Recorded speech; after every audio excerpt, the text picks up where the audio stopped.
রাজ্য রাজনীতি থেকে জাতীয় আপডেট, আদালতে বড় সিদ্ধান্ত, আন্তর্জাতিক ঘটনা, দেশের বড় ঘোষণা, সব গুরুত্বপূর্ণ খবর থাকছে মাত্র কয়েক মিনিটে, তাই ভিডিওটি শেষ পর্যন্ত দেখুন, কারণ শেষের খবরটি আপনার জন্য সবচেয়ে গুরুত্বপূর্ণ। চলুন শুরু করা যাক আজকের দিনের 10টি বড় খবরের দিকে। প্রথমে নিউটাউন থেকে চাঞ্চল্যকর খবর, জমি সংক্রান্ত বিবাদের কেন্দ্র করে দুই পরিবারের সদস্যকে ধারালো অস্ত্র দিয়ে কুপিয়ে খুনের অভিযোগ উঠেছে। ঘটনা এলাকা জুড়ে তীব্র আতঙ্ক ছড়িয়েছে, পুলিশ তদন্ত শুরু করেছে। সরকারি কর্মীদের জন্য বকেয়া ডিএ ইস্যুতে ফের সরব মমতা বন্দ্যোপাধ্যায়। তিনি প্রশ্ন তুলেছেন, কেন এখনো সরকারি কর্মচারীরা ডিএ পাননি? লক্ষ্মীর ভাণ্ডারের সুবিধা থেকেও অনেকে বঞ্চিত হচ্ছেন। পাশাপাশি জানিয়েছেন, এই ইস্যুতে নিয়ে তিনি জেলায় জেলায় আন্দোলনের সফল হবেন।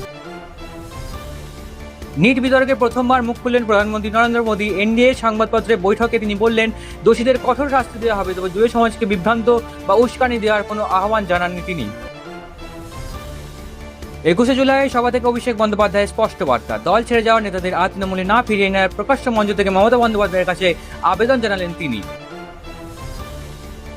একই সভা থেকে বিরোধীরা কড়া ভাষায় আক্রমণ করেন মমতা বন্দ্যোপাধ্যায়কে। তিনি বলেন, পাঁচ বালিশ না হয়ে তার কাটা বিজেপিতে পার্টিতে যান। এই মন্তব্যকে ঘিরে শুরু হয়েছে রাজনৈতিক বিতর্ক। মহিলাদের জন্য পিঙ্ক কার্ড চালু করার ঘোষণা রাজ্য সরকারের নতুন চর্চা। এই কার্ডের বিনামূল্যে বাস পরিষেবা দেওয়ার কথা ঘোষণা করেছেন মুখ্যমন্ত্রী শুভেন্দু অধিকারী। এই ঘোষণা বাস্তবায়ন সংক্রান্ত সরকারি বিস্তারিত এখনো প্রকাশের অপেক্ষায় রয়েছে।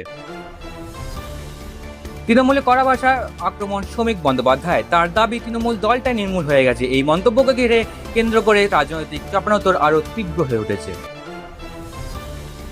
ভারতের মহাকাশ অভিযানে নতুন অধ্যায়, বিক্রম 1 উৎক্ষেপণের মাধ্যমে একসঙ্গে 10টি গুরুত্বপূর্ণ মাইল ফলক স্পর্শের লক্ষ্যে প্রস্তুতি চলছে। দেশের বেসরকারি মহাকাশের ক্ষেত্রে একটি বড় পদক্ষেপ হিসাবে দেখা হচ্ছে এটিকে।